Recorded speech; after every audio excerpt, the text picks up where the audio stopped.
इस कार्यक्रम के प्रसारण पुण्यार्जक हैं श्री राजेंद्र प्रसाद जैन, श्रीमती ममता जैन, श्री प्रशांत जैन, श्रीमती दिव्या जैन, पारस जैन, श्री भरत जैन, श्रीमती सौम्या जैन एवं समस्त परिवार मुंबई।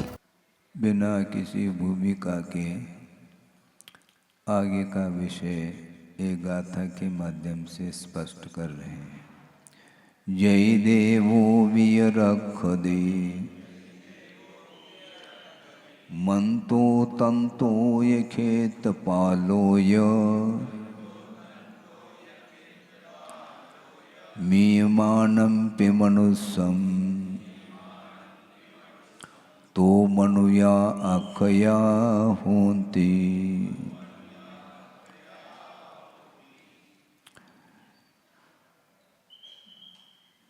यदि देवलोग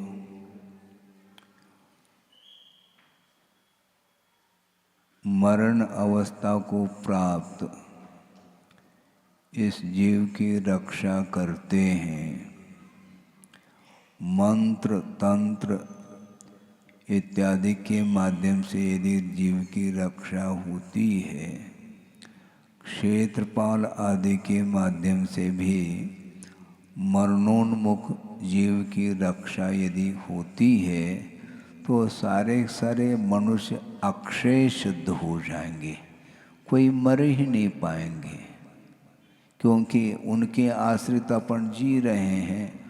हम कभी भी मरण को प्राप्त नहीं होंगे यदि उनके द्वारा हम रक्षित होते हैं तो।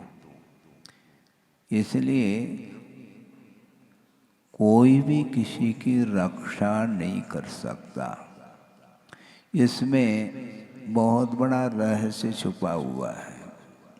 वह ये है, ये एकांत नहीं है, हम किसी की रक्षा नहीं कर सकते। मरण से तो नहीं बचा सकते, अलग विषय है, किंतु अहिंसा धर्म का अनुपालन जो किया जाता है वह परस्परोपग्रहो जीवानाम, इस सूत्र के माध्यम से ही हम जीवों की रक्षा कर सकते हैं और करना चाहिए। क्योंकि देव और नरक गति ऐसे दो गति हैं जिनमें किसी भी निमित्त को लेकर के अकाल में मरण नहीं हो सकता। इसी प्रकार भोग भूमि जो मनुष्य और तिर्यंच हैं, उनका भी मरण अकाल में नहीं हो सकता। अकाल में मरण के लिए बहुत सारे कारण बताए हैं।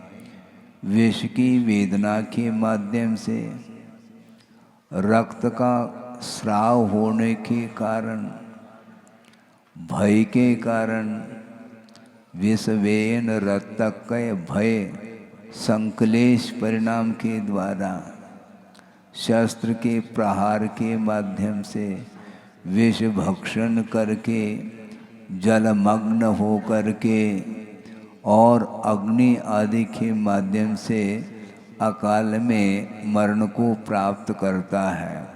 आप शांति से बैठें, आप सुन रहे हैं? हाँ, जल्दी से अपने स्थान पर बैठने का प्रयास करेंगे। बाहर से आए, मैं मानता हूँ सभी बाहर से ही आए हैं। हाँ, अंदर बहुत कम लोग रहते हैं, सब बाहर ही घूमते रहते हैं। मैं ये कह रहा था कि सारे सारे अकाल मरण के लिए ये कारण बताए हैं, इसलिए इसमें श्वासोच्छ्वास का रुक जाना, समय पर आहार इत्यादि का नहीं मिलना, ये सारे सारे अकाल मरण के लिए कारण घोषित किया है। इसलिए हम अपने पुरुषार्थ के माध्यम से अहिंसा धर्म की रक्षा यदि करना चाहते हैं तो एक दूसरे के प्रति उपकार का भाव रखते हुए अपने को चलना चाहिए। संसारी प्राणी अपनी रक्षा तो चाहता है बहुत जल्दी, किंतु दूसरे की रक्षा की ओर ख्याल नहीं रखता है, जबकि रखना चाहिए। अपनी आत्मा की भी रक्षा करनी चाहिए। ऐसा नहीं कि आत्मघात कर लें, ऐसा भी ठीक नहीं, वह भी हिंसा के अंतर्गत ही आता है। किंतु इन सारे निमित्तों से बचने के लिए ही आचार्यों ने कहा है।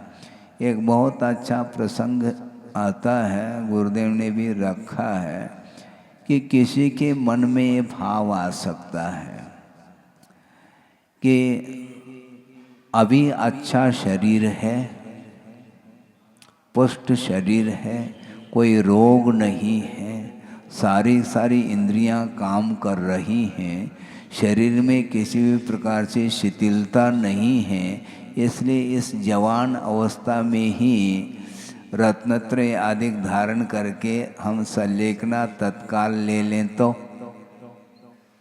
है क्यों? क्योंकि सल्लेखना का प्रसंग तो आगम में आया है, समाधि मरण, सल्लेखना पूर्वक समाधि मरण को प्राप्त करना यह भी बहुत दुर्लभ माना गया है। इसलिए अभी सब कुछ अच्छा चल रहा है, मतलब दिखाई भी दे रहा है, सुनने में भी आ रहा है, अभी चल फिर भी सकते हैं, आदि आदि जो भी है।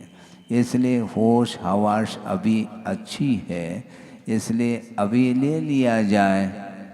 तो आचार्यों का ये कहना है ये ठीक नहीं, क्योंकि यह शरीर जो मिला है, ये मनुष्य पर्याय जो मिली है, रत्नत्रय की उपासना करने के लिए यह पर्याय मिली है, धर्म की आराधना करने के लिए बहुत ही ये उत्तम पर्याय मिली है। इस पर्याय का सदुपयोग करना चाहिए। संयम पालन जो होता है वह वृद्धावस्था में नहीं होता। क्या हम बाद में ले लेंगे? क्या लेंगे बाद में? क्या लेंगे?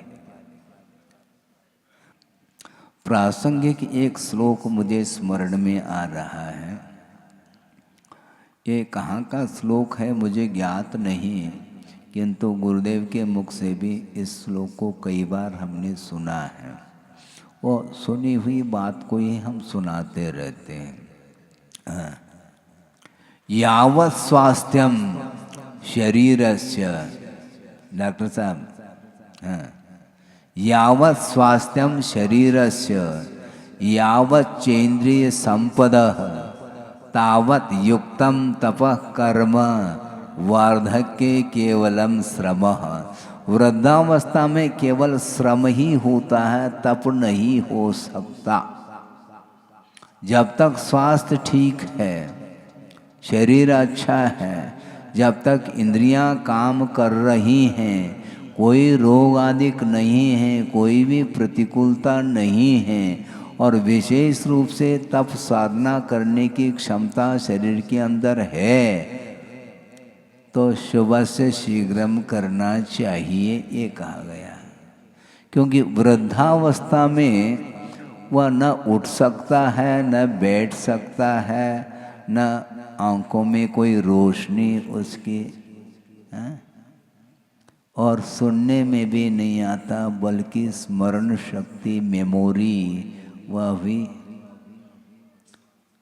धीरे धीरे, याददाश्त कमज़ोर हो रहा है महाराज। वो तो होगा, कब होगा फिर? बाल्यावस्था में ही कमज़ोर नहीं रहता, किंतु धीरे धीरे ढलता सूरज जो है ना, वो ढलेगा वो। तो ऐसी स्थिति में इस प्रकार की नौबत न आए, उसके पहले ही अपने को रत्नत्रय की उपासना करने के लिए शरीर मिला है निरोग। यदि इसको जवान अवस्था में ही हम यदि संलेखना पूर्वक समाधि मरण करना चाहते हैं, तो उसमें आचार्य कहते हैं कि असंयम का पोषण होगा। असंयम का कैसा पोषण होगा महाराज? इसलिए होगा, मरण होने के उपरांत ज़्यादा तुम्हें देव पर्याय मिलेगी, वहाँ पर संयम है क्या? सागरोपम आयु तो वहाँ पर है, आपको मिल सकती है, मिलेगी। किंतु वहाँ पर किसी भी प्रकार से न देश संयम का अनुपालन कर पाएंगे, न सकल संयम का अनुपालन कर पाएंगे। वहाँ पर रोग नहीं, निरोग शरीर है, सप्त धातु से रहित है, दैदीप्यमान वह शरीर है। और यहाँ तक कि इतना पुण्य तो रहता है कि जहाँ पर अकृत्रिम चैत्यालय हैं उनकी वंदना, उनकी पूजा अर्चन करने के लिए, और भी जो मध्यलोक में जो नंदीश्वर द्वीपादिक हैं वहाँ पर जा कर के अकृत्रिम जो जिनालय हैं उनकी वंदना आदि करने का भी उन्हें अवसर प्राप्त हो सकता है, ये अलग विषय है। किंतु संयम धारण करने के लिए वहाँ पर वातावरण नहीं है, क्योंकि अति साता के उदय में भी संयम की ओर ध्यान नहीं जाता, और अति असाता के उदय में भी संयम का पालन नहीं हो सकता। इसलिए नरकों में तीव्र असाता का उदय है और देव प्रजा में तीव्र साता का उदय है। साता वेदनी की उदीर्णा छठे गुणस्थान तक, ये ध्यान रखो, सप्तम गुणस्थान में साता की उदीर्णा नहीं, क्योंकि साता की उदीर्णा में संयम का अनुपालन नहीं होता। छठे गुणस्थान तक असाता वेदनी की उदीर्णा की सीमा बताई है। तो इसीलिए जब यह शरीर व्यवस्थित रहता है तो उस समय भगवान याद आ सकते हैं, और तीव्र साता का उदय हो गया तो भगवान भी याद नहीं आएंगे। याद आते हैं भगवान? नहीं आते हैं। और मान लो असाता की थोड़ी सी उदीर्णा हो गई, हरारत, हड़पुटन होने लगा, सिर दर्द होने लगा, तो उस समय देख लो, हे भगवान, अच्छा। और उसके पहले भगवान कहाँ गए थे? भगवान तो मंदिर में वेदी पर ही विराजमान हैं, लेकिन भगवान याद क्यों नहीं आते? सुख के क्षणों में भगवान को भूल जाता है संसारी प्राणी, और दुख के क्षणों में बार बार भगवान को याद करता है। हे भगवान, कौन सा कर्म का उदय आ गया? और यहाँ तक वह कहता है कि जल्दी उठा लो भगवान, सहा नहीं जाता, असह्य वेदना हो रही है। इसलिए मरण के समय पर भी वह याद करता है, जल्दी से मर जाऊं तो कम से कम वेदना से मुक्त हो जाऊं। ये भाव आते हैं। शारीरिक और मानसिक पीड़ा से जब ग्रस्त हो जाता है उस समय न जाने कौन कौन से परिणाम वो कर लेता है। प्रतिकूलता सही नहीं जाती, सुख सुविधा के साथ जीवन व्यतीत करना चाहता है, किंतु आचार्य कहते हैं यह जो शरीर मिला है, ये जो पर्याय मिली है, ये रत्नत्रय की उपासना करने के लिए अथवा यथायोग जो है व्रतों की आराधना करने के लिए, यम संयम नियम इत्यादि के अनुपालन करने के लिए शरीर मिला है। इसलिए आप लोगों को अब ज़्यादा प्रतीक्षा नहीं करनी चाहिए। कई लोगों का ये कहना, महाराज कर्तव्य है, हाँ, हम क्या करेंगे? कर्तव्य तो है, लेकिन कर्तव्य की एक सीमा होती है। मान लो आपका परिवार है, परिवार में बच्चे जब तक छोटे रहते हैं तब तक पालन पोषण की बात आती है, और धीरे धीरे वो बड़े हो रहे हैं, हो गए हैं, और यहाँ तक कह रहे हैं पिताजी को कि पिताजी आप थोड़ा सा घूम आओ, आप यात्रा कर लो, आप महाराज के पास पहुंचो, भले ही महाराज बनो या न बनो, ये बात अलग है, लेकिन आपके लिए हम अवसर दे रहे हैं कि इस उम्र में ये अब धर्म करने का ये समय है, इसलिए हम तो खड़े हो गए और आप खड़े नहीं हो पा रहे हैं, इसलिए वहाँ पर बैठ जाओ, आप सभा में पहुँचो, आप धर्म श्रवण करो, हम दुकान देख लेंगे। इस प्रकार की यदि उनकी क्षमता अंदर आती है तो उनके लिए दायित्व देना चाहिए, हैंडओवर। अभी भी वो 80 साल का हुआ, 90 को छू रहा है, फिर भी स्वयं हैंडल करना चाह रहा है, ये ठीक नहीं। हैंडओवर कर दो। हाँ बिल्कुल करना ही चाहिए, नहीं है तो वह अवस्था आएगी, उस समय आप कुछ भी नहीं कर पाएंगे, तो तय है, कुछ भी नहीं कर पाएंगे, क्योंकि अगले पल में क्या होने वाला है किसी को ज्ञात नहीं है, क्योंकि मनुष्य और त्रिंच पर्याय में ही अकाल मरण की पूरी संभावना रहती है। रोग आदि हो गया, भयानक रोग हो गया, अब क्या कर लोगे, अब तो पश्चाताप हाथ लगेगा और कुछ नहीं लगना है। निरोग शरीर है, सब कुछ अच्छा है, तो निश्चित रूप से उसको धर्म साधन करने के लिए उस शरीर का उपयोग कर लेना चाहिए, क्योंकि आचार्य ये कहना चाह रहे हैं, चाहे वो देव हो, देवेंद्र हो, कोई भी नरेंद्र हो, हैं चक्रवर्ती आदि, ये सारे सारे। और दूसरी बात, मंत्र के माध्यम से भी जीव की रक्षा संभव नहीं है। अकाल मरण से बचाया जा सकता है, किंतु मरण से नहीं बचाया जा सकता। मणि मंत्र तंत्र बहु होई, बस ये पूरा कंठस्थ है आप लोगों को। मैं भले ही भूल सकता हूँ, मरते न बचावे कोई, ऐसा कहा जा रहा है। मंत्र के माध्यम से, तंत्र अर्थात औषध आदि के माध्यम से रक्षा संभव नहीं है, बल्कि जहाँ पर अकाल मरण नहीं है, ऐसे देव और नरक गति और भूमि के जो जीव हैं, वे अकाल मरण को तो प्राप्त नहीं हो सकते, किंतु वह मरण को ही प्राप्त नहीं होते, ऐसा थोड़ी होता है। इंद्र भी हो, अहमेंद्र भी हो, तो आयु कर्म के आश्रित ही उसका जीवन चल रहा है, इसलिए किसी भी पल में आयु समाप्त हो सकती है। क्यों नहीं होगी? भले ही वह सागरूपम आयु है, ये अलग वस्तु, किंतु एक समय गुजरते गुजरते गुजरते वह पूरा का पूरा समय व्यतीत हो जाता है, फिर बाद में वह मरण सामने है।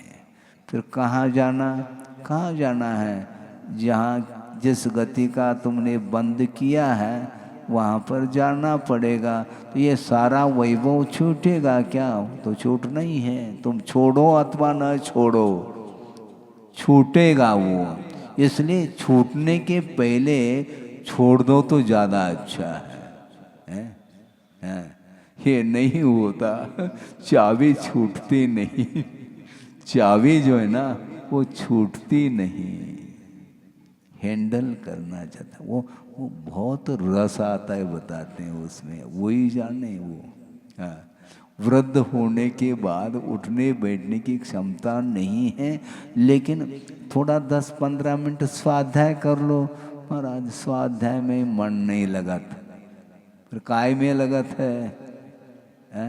दुकान में वो उठने बैठने की क्षमता नहीं, लेकिन वहीं पर वह बैठा रहता है और ग्राहक के साथ वह चर्चा करता रहता है और समय पास करता है, टाइम पास। अरे भाई, टाइम पास करने के लिए टाइम बचा कितना है तुम्हारे पास, ये भी तो बताओ। है? नाड़ हिल रही है, दांत निकल गए हैं, तो फिर अभी भी जो है बत्तीसी लगाने की यदि मान लो भावना है तो बात अलग है, हैं? आप कुछ भी कर लो किंतु शरीर तो शरीर है। देव परिणाम में रोग इत्यादि नहीं है, अकाल मरण भी नहीं होता है, इसके उपरांत भी मरण तो अनिवार्य है। बल्कि देव लोग भी कुछ ऐसे होते हैं जो मानसिक पीड़ा से पीड़ित रहते हैं, तो उनके मन में भी आता होगा कि जल्दी से जल्दी, लेकिन जल्दी नहीं होती, वहाँ पर समय पर ही मरण होगा। तो आचार्य ये कहना चाहते हैं कि जीव की रक्षा हम नहीं कर सकते हैं, क्योंकि आयु कर्म के उदय के साथ ही जीवन चलता है, और आयु क्षयेन मरणम, आयु के क्षय से निश्चित रूप से उसका मरण होना है। लेकिन महसूस किसको होता है? बालक को मरण का एहसास नहीं होता है, वो जानता ही नहीं मरण क्या होता है। मान लो घर में किसी की गमी हुई है, फिर भी वह नाती गोद का जो बालक है उसको कोई भी इससे प्रयोजन नहीं। अभी शव है घर में, इसके बाद में वह जानता ही नहीं है, और वह सब लोग रो रहे हैं, लेकिन वो भी रो रहा है काय के लिए, मुझे कुछ खिलाओ। इस उद्देश्य को लेकर के वो रो रहा है, उसको ज्ञात ही नहीं कि मरण क्या होता है, जीवन क्या होता है। तो ऐसी स्थिति में उसके लिए कुछ कहा नहीं जा सकता, किंतु आप लोग समझदार हैं ना, किंतु वस्तुतः समझदार ही मझधार में चला जाता है। समझ में आ जाए तब की बात है। इसलिए वस्तुतः रक्षा तो संभव नहीं, किंतु अकाल मरण से बचाया जा सकता है, ऐसा कहा जा रहा है। किंतु मरण से पूरी तरह से, मरण से यदि रक्षा होगी तो वो सारे वो मनुष्य अथवा तिर्यंच ये अक्षय शुद्ध हो जाएंगे, हमेशा रहेंगे, फिर मरण तो होगा ही नहीं, बहुत अच्छा हो जाएगा। कैसा अच्छा हो सकता है? वो मरण होगा। यहाँ तक कि आचार्यों ने ये कहा कि मनुष्य और तिर्यंच गति में अकाल मरण भी होता है। बहुत सारे निमित्त गिनाए हैं हमने आपके सामने, और एक और बहुत महत्वपूर्ण कारण बताया है अकाल मरण के लिए, अनीति। आप समझ रहे? अनय, अनय अर्थात अनीति के माध्यम से भी अतीत में अनंत बार वह अकाल में मरण को प्राप्त हुआ है। महाराज ये हमें बात समझ में नहीं आती, आपको कैसे समझ में आएगी? वो हमने पहले भी कहा था, मान लो आज जो कमा करके मजदूरी करके जीवन यापन कर रहा है, उसके घर में कभी छापा पड़ी है? नहीं है। जो पान का दुकान है, आदि आदि छोटे मोटे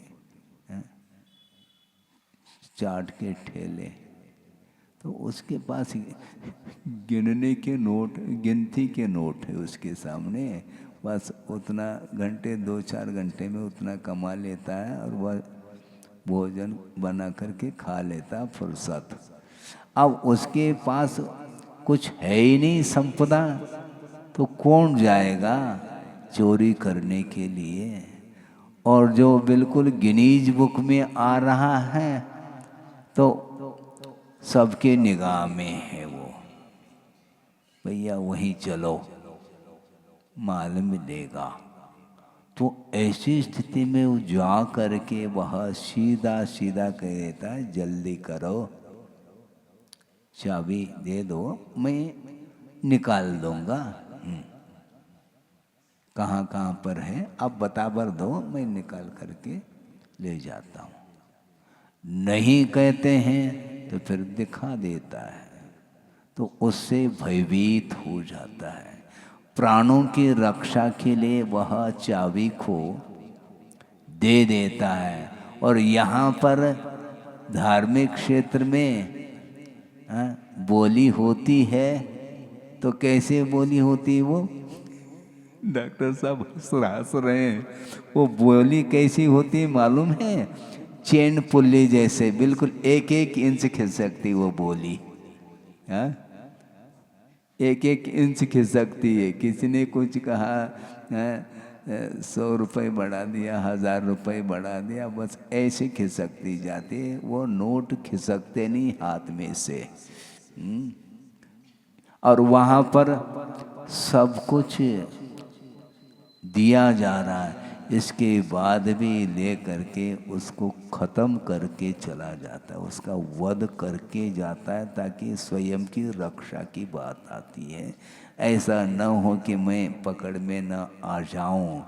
इस प्रकार उसकी दशा होती है। इसको क्या बोलते हैं? अनय। नीति न्याय के अनुरूप वह वित्त का अर्जन करके उसमें से परसेंटेज के रूप में अपने जीवन यापन के लिए वह रखता है, और शेष सारा वह धन अथवा वह जो संपदा है वो धार्मिक कार्य में उपयोग में ले आता है, तो उसके माध्यम से जीवन की रक्षा होती है। और मान लो और कोई भी अड़ोस पड़ोस के जो लोग हैं जिनके पास धन की कमी है, निर्धनी हैं, गरीब हैं, उनके जीवन यापन के लिए वह उसका उपयोग कर लेता है परोपकार की दृष्टि से। तो इसके माध्यम से तो जीवन विकसित होता है। इसलिए अकाल मरण से बचना चाहो तो इन सारे जो दुर्व्यवहार है, दुराचार है, अनीति है, अत्याचार, अनाचार आदि के माध्यम से वह जीव का पतन होता है। इस प्रकार समझ करके वह चलता है तो निश्चित रूप से वह अकाल मरण से बच सकता है। इसलिए संयम पालन करने की दृष्टि से दान का प्रावधान है। आहार दान है, औषध दान है, अभय दान है, अथवा आश्रय दान है, ज्ञान दान है, उपकरण दान है, और भी बहुत सारे प्रसंग के अनुरूप हो सकते हैं। उसके माध्यम से वह जीवन चलाता है और दूसरे को भी जीवन जीने के लिए वह सहयोग प्रदान करता है। इसके माध्यम से अहिंसा की रक्षा होती है। जीव का स्वरूप क्या है? जीव का क्या स्वरूप है? ज्ञान दर्शनोपयोग तो वो तो है, आप स्वरूप बताओ। जीव जो है वह चेतना लक्षण वाला तो है, मैं मान रहा हूँ, किंतु जीव रूपी नहीं है। जीव मूर्त नहीं है, मूर्तिमान जीव नहीं होता। जीव मूर्तिक नहीं हो सकता। फिर महाराज हम लोग कौन? हम जड़ हैं क्या महाराज? उपदेश किसको दे रहे हैं आप? जब जीव अमूर्त है तो उसके लिए क्या, किसको उपदेश देंगे? वह सुनेगा कौन? उसके कान ही नहीं हैं सुनने के लिए। जीव जब अमूर्त हैं तो उसको उपदेश कैसे देंगे? धर्म श्रवण किसको कराया जा रहा है? देशना किसको दी जा रही है? तो आप लोग जीव हैं, हम मानते हैं, किंतु स्वरूप की दृष्टि से, स्वभाव की दृष्टि से वह जीव इंद्रिय के द्वारा ग्रहण करने योग्य नहीं है। क्योंकि स्वभाव की दृष्टि से, क्योंकि शरीर के माध्यम से जीव का बोध हो रहा है, एक्टिविटी को देखते हुए इसकी जो क्रियाएं हैं उन क्रियाओं को देख करके इसमें जीव है शरीर में, ऐसा बोध होता है। इसलिए ये ईर्या समिति आदि आदि जो समिति हैं, उन समितियों के माध्यम से जीवों की रक्षा की जाती है। यानी वो जीव हमारी प्रवृत्ति के माध्यम से उनका अकाल में घात न हो, उसकी विराधना न हो, इस दृष्टिकोण को लेकर के ही संयम के साथ प्रवृत्ति करते रहते हैं श्रमण लोग। जीव मरे अथवा न मरे, यदि अयत्नाचार पूर्वक यदि प्रवृत्ति करता है तो निश्चित रूप से जीव की विराधना का दोष आता है। जो मरे अथवा न मरे देख करके चलो। इसलिए कल परसों कहा था ना, देख भाल चलना, आंख मेज करके नहीं चलना। और दूसरी बात, देख करके चल रहे हैं, ईर्या समिति पूर्वक चल रहे हैं श्रमण लोग। इसके उपरांत भी एक और बिंदु देते हैं आचार्य, भाई ईर्यापद समिति से तो चल रहा हूँ ना, हाँ ठीक है, लेकिन प्रयोजन हो तो चलो, हाँ, नहीं तो मॉर्निंग वॉक, सुबह सुबह घूमने के लिए 2-3 किलोमीटर चले जाएं, ऐसा नहीं। प्रवृत्ति को करने के लिए भी आचार्य कहते हैं सहेतुक होना चाहिए। निष्प्रयोजन वह प्रवृत्ति नहीं कर सकेंगे। आहार विहार निहार आदि के अपेक्षा से वह प्रवृत्ति करते हैं ईर्यापद समिति पूर्वक। इसके अलावा अन्य और कोई भी प्रसंग आ जाए बाई चांस तो वो अलग वस्तु। निष्प्रयोजन वह प्रवृत्ति नहीं करते, क्योंकि प्रवृत्ति करने से जीवों की विराधना संभाव्य है। हाँ। इसीलिए जीव को एकांत से यदि हम अमूर्त बोलेंगे तो उसकी रक्षा की कोई बात ही नहीं आती। हमारी प्रवृत्ति से जीव का घात हो कैसा सकता है, क्योंकि जीव अमूर्त है। ये बात पकड़ ली उसने। शब्द पकड़ने में बहुत होशियार है। आशय को पकड़ो, इसी को अनेकांत बोलते हैं। किसी विवक्षा से जीव का घात होता है और किसी विवक्षा से जीव का घात अर्थात उसका मरण संभव नहीं, क्योंकि द्रव्य की दृष्टि से उसका कभी भी मरण संभव नहीं। उत्पाद व्यय ये जो परिणति है, ये पर्याय की विवक्षा से ही संभव है। द्रव्य दृष्टि से वस्तु की अपेक्षा से उसका विनाश संभव नहीं है, किंतु पर्याय के अपेक्षा से वध होता है, घात हो जाता है, और उसके माध्यम से उसको दुख का अनुभव होता है। इसलिए दूसरे को दुख उत्पन्न न हो, इस दृष्टि को लेकर के ही श्रमण लोग आगम के अनुरूप अपनी प्रवृत्ति करते रहते हैं। इस प्रकार ये गाथा का आशय शुद्ध हुआ है। अब और कोई भी विशेष बात हो तो कही जा सकती है। कोई जिज्ञासा भी रखना चाहें तो रख सकते हैं, नहीं रखना चाहें तो धीरे धीरे आगे हम बढ़ ही रहे हैं। एकदम समाप्त थोड़ी होने वाला है ग्रंथ तो बहुत लंबा चौड़ा है, शायद ही चतुर्मास में समाप्त हो पाएगा, क्योंकि 1.5 महीने तो वैसे ही हो गए हैं। अब अभी जो है ना मुश्किल से 10-12 पृष्ठ हुए हैं 1.5 महीने में। ऐसी स्थिति में धीरे धीरे तो हम आगे और बढ़ रहे हैं। आगे की गाथा लेते हैं। अयि बलिवो विरवुद्धो मरण विहीनो नदी सदे कोवी रखे जंतो विषया रख पयारे विविहेहि। नहीं, ऐसा नहीं। उसी भव से मुक्त होने वाले हैं, उनका भी अकाल मरण हो सकता है ना। दिक्कत क्या है? जिसको भयानक उपसर्ग हो गया है और उस उपसर्ग के साथ उन्होंने केवल ज्ञान प्राप्त करके अंतकृत केवली हो गए, मुक्त हो गए। उनको कौन सी गति मिली है? बोलो, जल्दी करो। पंचम गति। वो दुर्गति है क्या? नहीं है, क्योंकि कर्म के उदय से यदि मान लो मरण होता है, यह अलग विषय है, किंतु मरण होने के पहले यदि आयु का बंध कर लिया है तो उसका अकाल मरण संभव नहीं, एक सिद्धांत है। और जिसने आगामी भव संबंधी आयु का बंध नहीं किया है उसका अकाल मरण संभव है, ये विषय है।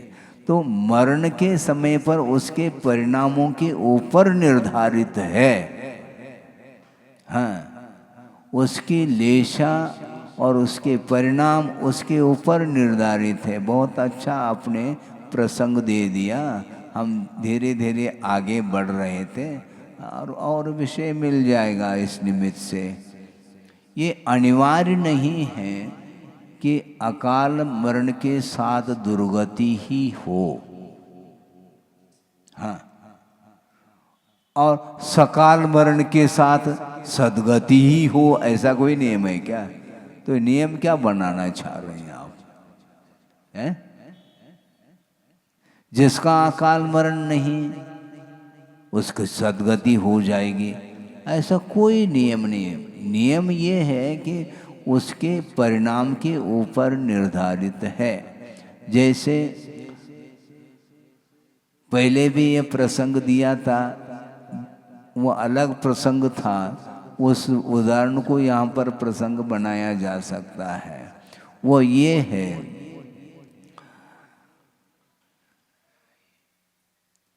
मनोवचन काय की चेष्टा के माध्यम से उसकी लेशा पकड़ में आती है। इस कार्यक्रम के प्रसारण पुण्यार्चक थे श्री राजेंद्र प्रसाद जैन, श्रीमती ममता जैन, श्री प्रशांत जैन, श्रीमती दिव्या जैन, पारस जैन, श्री भरत जैन, श्रीमती सौम्या जैन एवं समस्त परिवार, मुंबई।